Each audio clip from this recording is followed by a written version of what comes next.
Once you've built the story for your company, you have a powerful tool for judging the stock.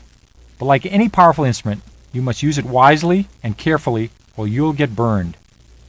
Use your story to pick the right time to buy a stock. I promise you that the right time to buy a stock does not occur often.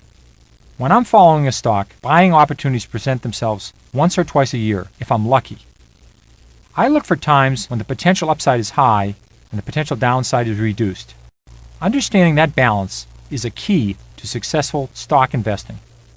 You have to understand, stock picking is a risk-reward trade-off. You have to know how much you're going to lose if you're wrong and how much you're going to make if you're right. The skill is to minimize your risk and maximize your reward. You can be wrong in this business. I've been wrong quite a bit.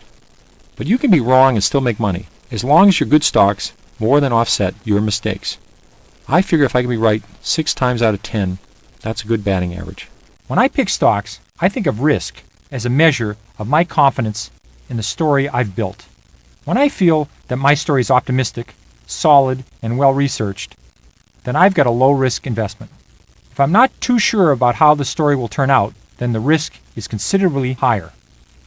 Don't try to categorize risk by other measures, like small companies are riskier than large.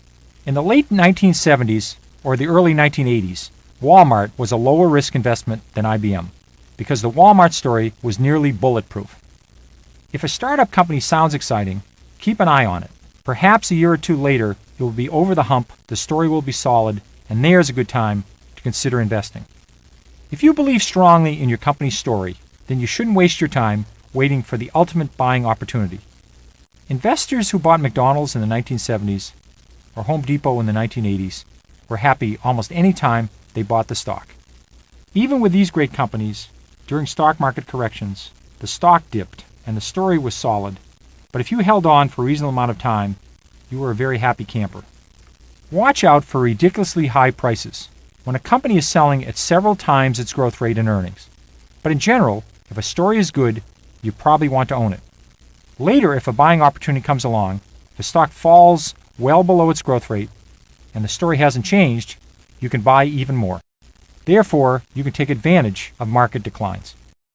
Most importantly, rely on your edge. First to build your story, then to find the right times to add or reduce your position.